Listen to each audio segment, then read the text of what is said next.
श्री शिव महापुराण का 5वां दिवस, जिसे पंचम दिवस भी कहा जाता है, सिर्फ महापुराण कथा के दौरान एक महत्वपूर्ण दिन होता है। ये दिन आमतौर पर कथा के 5वें भाग को दर्शाता है, जिसमें भगवान शिव के विभिन्न पहलुओं जैसे कि उनकी महिमा, लीलाएं और शिक्षाओं का वर्णन किया जाता है। महानगर मुरादाबाद के नया मुरादाबाद स्थित मंदिर श्री महाकालेश्वर धाम में लाल ओम प्रकाश मेमोरियल ट्रस्ट और संत परिवार के तत्वाधान में विगत वर्षों की भांति इस वर्ष भी श्रावण मास के अवसर पर 7 दिवसीय श्री शिव महापुराण कथा का आयोजन धर्म नगरी से पधारे संत प्रवर सरस वक्त व्यासपीठ श्री आशीष माधव शास्त्री जी महाराज के मुखारविंद से संगीत से परिपूर्ण शब्दों से सजी कथा का अमृत रसपान करने कथा स्थल पर भक्तों की भारी भीड़ उमड़ रही है। शिव महापुराण कथा के 5वें दिन व्यास जी ने भगवान विष्णु और ब्रह्मा जी के दिव्य स्वरूपों की चर्चा की। कथा में बताया गया कि ब्रह्मा जी ने सृष्टि की रचना के लिए हंस रूप धारण किया, क्योंकि हंस में अज्ञान और ज्ञान का विवेचन करने की विशेष शक्ति होती है। वही भगवान विष्णु ने भारत रूप धारण कर नीचे के लोगों की ओर प्रस्थान किया, जहां से भरा कप की शुरुआत मानी जाती है। इस दिव्य रूप में भगवान विष्णु ने ब्रह्मांड के बाहर स्थित बैकुंठ में निवास प्राप्त किया। कथा में बताया गया कि भगवान विष्णु ने जब हमें दर्शन दिए तो वह अचेतन में प्रवेश कर गए, जिससे वह अचेतन भी चेतन बन गया। यही कारण है कि भगवान विष्णु सप्त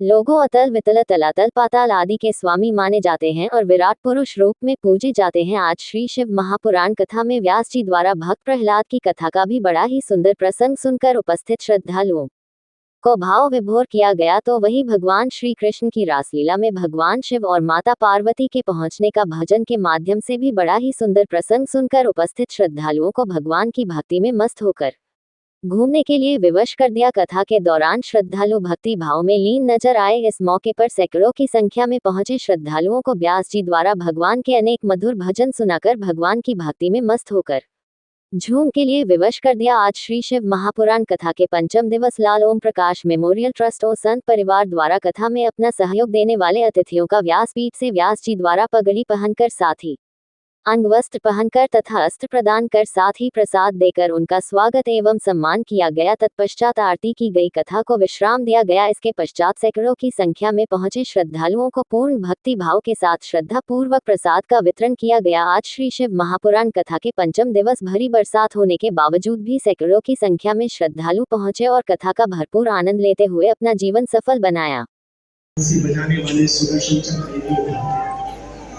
महाभारत जैसा युद्ध में भी खड़ा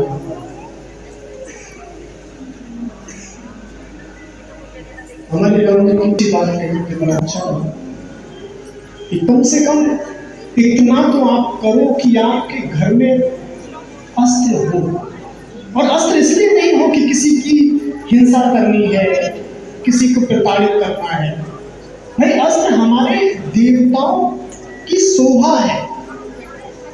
मां अंबे ने अस्त्र धारण किए हुए हैं, भगवान शिव ने त्रिशूल धारण किया हुआ है, तलवार धारण की हुई है, नारायण के हाथ में चक्र है।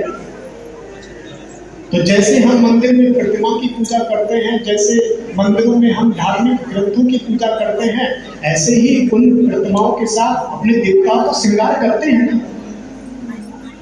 भगवान की शोभा जो होती, भगवान की सेवा जो होती, 3 तरीके से होती है। एक होती है भोग सेवा, एक होती है राज सेवा, एक होती है श्रृंगार सेवा।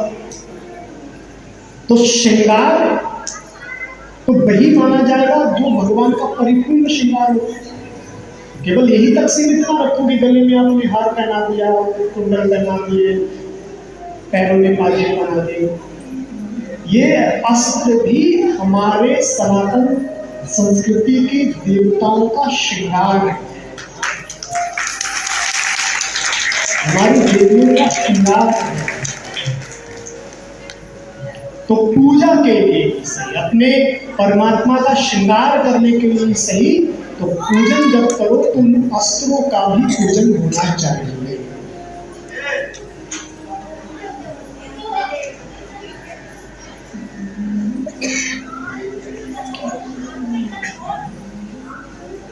अगर प्रेम से ही काम चल जाता तो नारायण को कर्षण रूप लेकर के नहीं आता। कई बार धर्म की स्थापना करने के लिए भी अधर्म का आश्रय लेना पड़ता है। अभी जरासंध की कथा सुने, सनातन संस्कृति की रण नहीं अभी तो शेर बनना सिखाती है। और ये ध्यान रखना, आज के समाज का ये ऐसा नियम बन गया है, जो जितना बदलाव से और ज्यादा बढ़ाया जाता है। तो इस सनातन संस्कृति, जैसे मैं शुरू से ही कह रहा हूं, सनातन संस्कृति निर्भयता देती है, डरना नहीं सिखाती। तो घर में ये होना चाहिए। मैं किसी की हिंसा के लिए नहीं कर रहा हूं, लेकिन हमारे देवताओं का ये परिपूर्ण श्रृंगार है, रखो, पूजा करो, अच्छी बात है। भक्त प्रहलाद ने समझाया कि पिताजी इस कलिकाल में आश्रय ले सकते हैं भगवान नाम का, तो आप इस कलिकाल में रहते हुए, संसार में रहते हुए भी परम आनंद की अनुभूति प्राप्त कर सकते हैं। क्रोध आया, हिरण्यकश्यप को मारने का आदेश दिया। भक्त प्रहलाद को खाई के नीचे दिखाया गया, विषैले सर्पों के बीच दिखाया गया, लेकिन भक्त प्रहलाद का कुछ नहीं। मत वाले हाथी के सामने पिघलाया गया, कुछ नहीं। बुआ जी को बुलाया, होलिका का आंख समाप्त करो। होलिका भक्त प्रहलाद को गोद में लेकर के बैठ गई।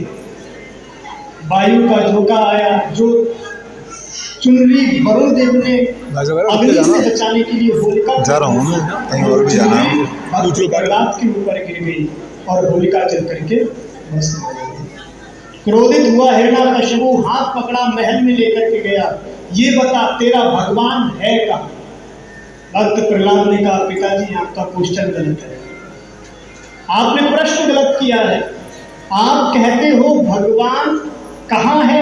अरे मेरी नजर से देखो, जहां दृष्टि जाती है वहीं परमात्मा नजर आ जाता है। हर जगह मुझे परमात्मा दिखाई देगा।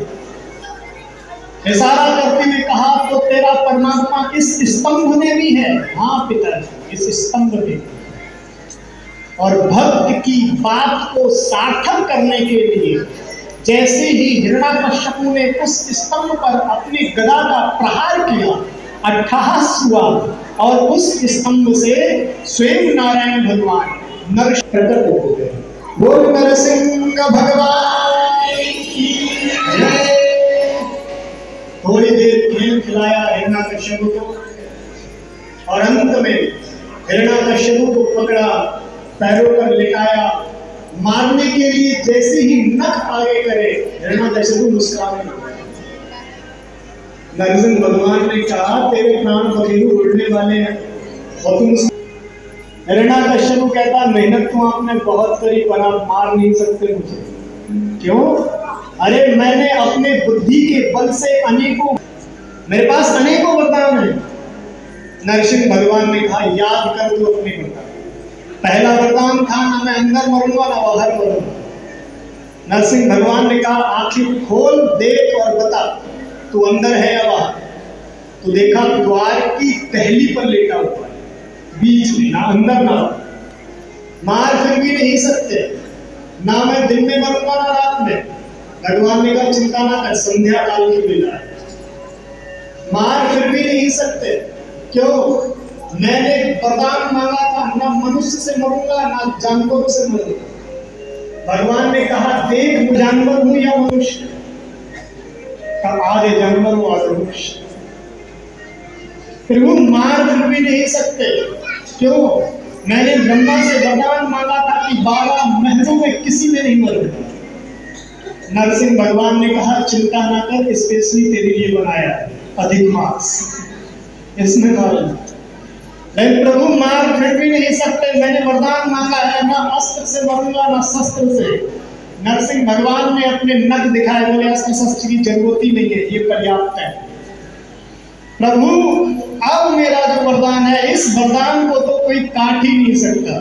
भगवान ने कहा, वो भी याद कर लो।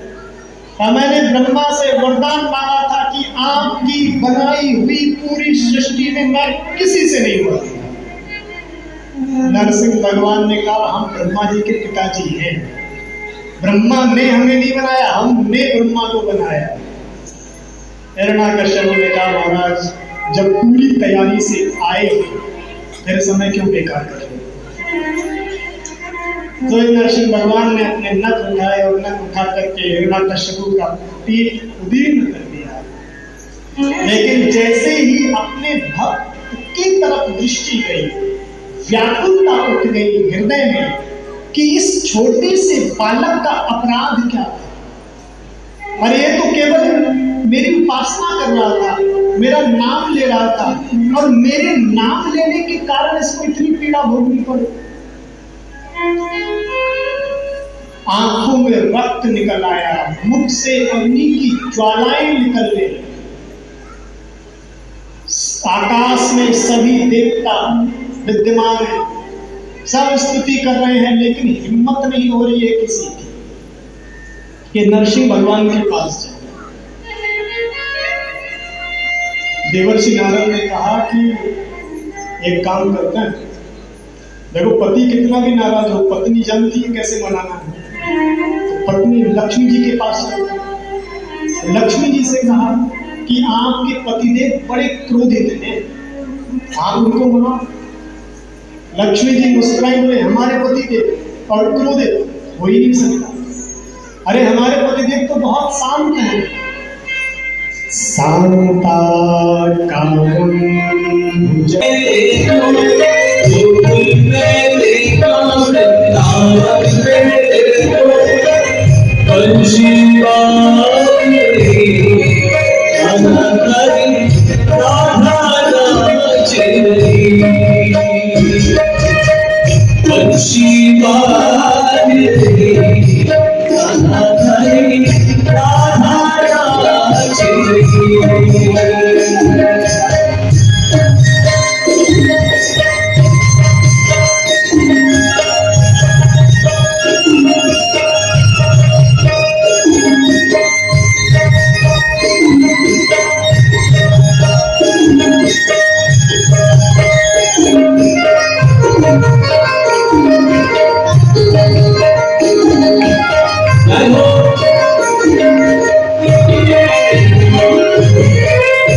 ब्रह्मा जी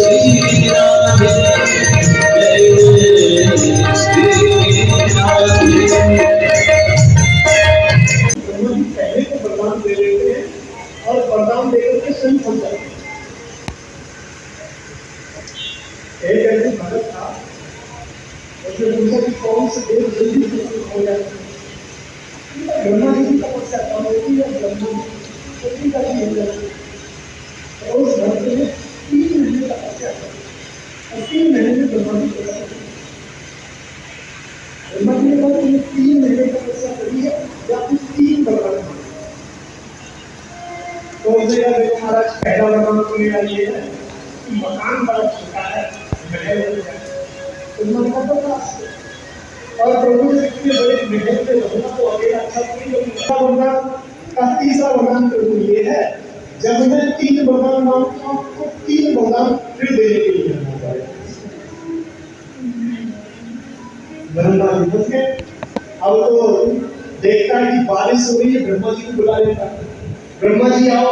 कभी ब्रह्मलोक, कभी मृत्युलोक, कभी ब्रह्मलोक, कभी मृत्युलोक। एक दिन नारायण भगवान ने पूछा कि ब्रह्मा क्या बात है, कोई डाइटिंग वगैरह कर रहे हो क्या, बड़े दुबले पतले हो गए। बोले महाराज क्या बताऊं, ये कलयुगी भक्त के चक्कर में पड़ गया। उसने 3 महीने तपस्या करी और मैंने वरदान दिया कि 3 वरदान मांग लो। अब भगवान कहाँ तक बताऊं, उसके नाक पर मक्खी भी बैठ जाती है तो मुझे बुला लेता है। पहला तो भगवान इस मक्खी को उड़ाओ, दूसरा दोबारा ये मक्खी नहीं बैठनी चाहिए, तीसरा जब 3 सालों आगे से फिर मैं ध्यान रखूं। उन्होंने कहा चिंता ना करो, अभी जब दोबारा बुलाए ना तो मुझे याद कर लेना। तो ये गया था अपने मित्र के साथ जंगल में, इसका मित्र गाय लेकर के गया था चुमाने के लिए। तो उसकी गाय सरोवर में घुस गई, वो निकालने के लिए गया। उसने कहा कहाँ चक्कर पड़ रहा है, ब्रह्मा जी को बुलाते हैं। तो ब्रह्मा जी को बुलाया, ब्रह्मा जी आए। ब्रह्मा जी ने कहा कि पहले तो ये गाय निकाल के लाओ, अब दोबारा ये गाय नहीं जानी चाहिए। और तीसरा वरदान मांगने ही वाला था, उसी समय भगवान मोहिनी रूप धारण कर लिया। और जैसे ही मोहिनी रूप का दर्शन किया, भूल गया था भैया तीसरे वरदान में ये दे। ब्रह्मा जी ने कहा भैया तू समाज मेरा भी सच। अब तो मोहिनी 2 कदम चले, गंतव्य हो गया। तो ब्रह्मा जी से कई बार फंस जाते हैं। पहले वरदान दे दिया, फिर हाथ जोड़ करके जाते हैं, देवादिदेव महादेव प्रभु कृपा करो, कष्ट हो, गलती हो गई। आज हिरण्यकश्यप को अनेकों वरदान दिए। हिरण्यकश्यप कहने लगा ब्रह्मा जी आपके मस्तक भले ही 4 हो पर मुझसे ज्यादा बुद्धि नहीं है। अरे पहले तो मैंने कहा था मुझे अमर कर दो, तो अमरता का वरदान नहीं दिया, पर मैंने अपनी बुद्धि से अनेकों वरदान मांग करके अमर ही तो हो गया। अपने आप को अमर जान करके अपने राज्य में जब पूजा पाठ यज्ञ अनुष्ठान सब बंद कर दिया। 4 संतानें हुई, लाभ अल्लाह सल्लाम, और सबसे छोटे प्रहलाद। प्रहलाद उम्र में जरूर छोटे थे, लेकिन गुणों में सबसे बड़े। विद्या अध्ययन करने के लिए दैत्य की पाठशाला में भेजा जाता है। गुरुजी जैसा पढ़ाते हैं वैसा याद करके सुना देते हैं, पर वो दैत्य शिक्षा ग्रहण नहीं करते, अपने आचरण में नहीं करते। एक दिन पिताजी ने भक्त सुने, किसी और ब्रह्मांड के जलाशय ने पृथ्वी को छुपाया। पृथ्वी छुपाई तो स्वयं नारायण भगवान बरहा का रूप धारण करके उस पृथ्वी को छीना। बरहा का रूप धारण करके, बरहा भगवान कैसे? सुगर की तरह, सुगर की आकृति।